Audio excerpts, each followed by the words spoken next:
네, 여러분 안녕하세요. 뉴스입니다. 대한민국의 국격이 땅바닥에 곤두박질 치고 있습니다. 이러다가 정말 전 세계 조롱거리이자 민폐 나라가 되는 것은 아닌지 심히 걱정스럽습니다. 누구 때문이겠습니까?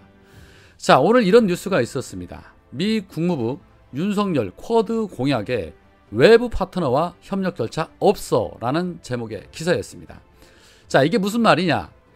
윤석열이 선거 기간 중에 쿼드 산하의 백신, 기후변화, 신기술 워킹그룹에 본격 참여해서 기능적 협력을 해 나가면서 추후에 정식 가입을 모색하는 점진적 접근을 추구할 것이다 라고 밝힌 바 있습니다.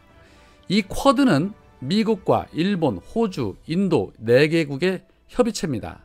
그런데 윤석열이 자신이 당선이 되면 대한민국도 이들 나라와 함께해서 협력 국가로 합류하겠다는 발언을 한 것입니다. 그런데 이에 미 국무부 대변인이 윤석열의 쿼드 관련 공약에 대해서 이렇게 답했다고 합니다. 지금까지 외부 파트너와의 협력 절차를 개발하지 않았다. 미국은 한국의 방어에 전념하고 있으며 기후변화, 코일9 등 공급망을 포함한 핵심 국제 도전들에 윤 당선인과 협력을 심화하길 기대한다. 미국과 한국의 동맹, 강력한 경제 관계, 국민들의 친밀한 우정은 인도 태평양 지역의 평화와 안보, 번영의 핵심축이다 라고 답했습니다. 자, 이 말인즉슨 김칫국 마시지 말아라. 다른 국가의 가입은 전혀 고려하지 않는다라는 소리입니다.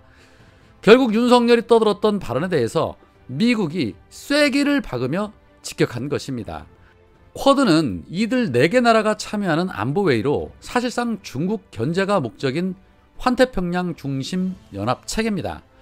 그런데 윤석열은 쿼드 가입을 언급해서 오히려 중국을 자극한 결과를 만든 것이고 미국에게는 한심한 나라 취급을 받은 겁니다.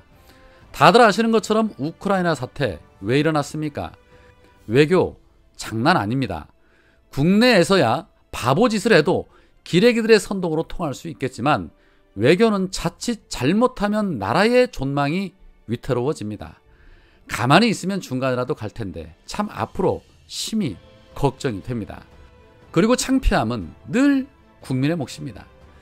윤석열이 당선된 이후에 지금 가장 뜨거운 이슈 탈청와대를 하기 위해 집무실을 용산으로 옮긴다는 소식입니다. 시작도 전에 벌써 나라가 이 문제로 시끌시끌합니다. 뿐만 아니라 용산 지역 주민들도 난리가 아닙니다. 어제 MBC 뉴스데스크에 보도한 한 용산 주민은 이런 말을 했습니다. 왜 이렇게 나와가지고 민폐를 끼치냐 이거예요. 윤석열 찍었는데 이렇게 결정할 줄 알았으면 안 찍었지 라는 인터뷰를 했습니다. 그러게 말입니다. 그러게 왜 찍으셨습니까? 그럴 줄 몰랐습니까? 하다못해 윤석열 선대위에 있었던 윤희숙조차도 용산 이전을 비판하고 나섰습니다. 윤희숙은 페이스북을 통해서 지금의 엄중한 코일9 상황, 경제 상황에서 인수팀의 대응 역량이 엄한 데에 사용되고 있는 것도 안타깝고 얘기가 계속될수록 원래의 국민 속으로 취지가 퇴색된다면서 이미 청와대는 어떤 의미에서 혐오시설이다. 대통령이 출퇴근한다는 것은 어마어마한 교통 통제로 서울 시민의 원한을 살 것이고 근처는 시위와 소음으로 시달린다. 청와대를 돌려준다면서 또 다른 청와대를 지정해서 불편을 주고 철통 경호와 고립이 변함없다라면 왜 남았음? 이란 질문이 따라붙을 것이다. 국민 속으로는 공감보다 마음의 문제다라고 입을 털었습니다. 놀랍습니다. 고장난 시계도 하루에 2번은 맞는다더니 윤희숙이 이런 말을 다 합니다. 자, 과거 노무현 문재인 대통령도 집무실을 옮기려다가 현실적인 문제로 결국 포기하게 됐었죠. 그런데 저는 이런 생각이 듭니다. 노무현 문재인 대통령께서는 상식이 있는 분들이고 합리적이며 현실적인 분들입니다. 국민들에게 피해가 간다라면 안 합니다. 그런데 윤석열 과연 어떨까요? 무수히 많은 반대에도 불구하고 아마 속도를 낸다고 할 것입니다. 그동안 그가 살아온 배경을 보면 쉽게 알 수 있습니다. 있는 집 자식으로 살면서 고생 한 번 안 하고 검사 생활하면서도 자신이 마음먹으면 못하던 것이 없이 살았던 그런 사람입니다. 거기에 가장 중요한 청와대 하는 김건희의 발언이 더욱더 용산 이전에 무게를 실어줄 것입니다. 오죽하면 영국의 로이터 통신에 한국 대통령 집이 풍수소동으로 난리가 났다는 보도가 나오겠습니까? 정말 국제망신입니다. 오늘 윤석열은 광화문 청사와 용산 청사 두 곳을 직접 방문해서 살펴봤다고 합니다. 그리고 내일 직접 발표를 한다고 합니다.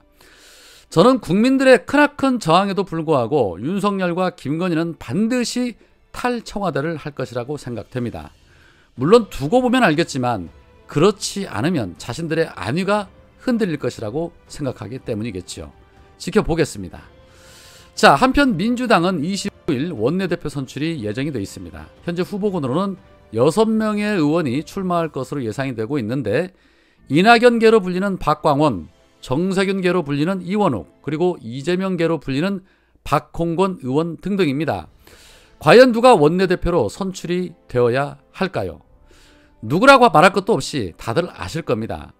윤석열의 국임당과 맞서 싸울 수 있는 공격적인 원내대표를 선출할 것이냐, 아니면 저들과 결을 같이 하면서 협치를 주장하는 원내대표를 선출할 것이냐인데 현재 민주당 내 분위기로는 누구라고 쉽게 점치기는 어렵습니다.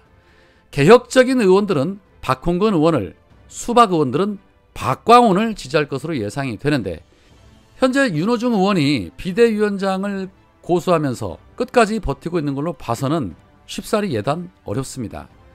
시민들의 염원을 담아 박홍근 의원이 선출되어야 합니다. 박광원이 윤호중의 전철을 밟고 또 법사위원장직을 사퇴하고 원내대표를 하게 된다면 결국 또 후반부 법사위원장을 저들에게 넘겨줘야 하는 심각한 상황이 도래되게 되는 것이고, 그동안 그래왔던 것처럼 술에 술 탄 듯 물에 물 탄 듯 개혁은 또 물 건너가고 말 것입니다. 어제에 이어서 오늘도 민주당사 앞에서는 우리 민지시민분들께서 모여서 민주당을 향해 쓴소리를 내고 있습니다. 대선 패배 이후에도 전혀 바뀌지 않는 민주당, 개혁에 전혀 관심 없는 민주당, 이런 민주당을 바꿀 수 있는 개혁적인 인물로 박홍근 의원이 선출되기를 간절히 바랍니다. 민주당 의원님들의 현명한 선택이 있기를 바랍니다. 지방선거 승리가 간절하면 지지자들의 목소리에 귀를 기울이시기 바랍니다. 지지자들의 목소리는 외면하면서 선거 때 되면 고개 숙이는 짓 이제 그만 끝냅시다. 잘하면 시민분들이 알아서 잘 투표합니다. 안 그렇습니까? 오늘은 여기까지입니다. 고맙습니다.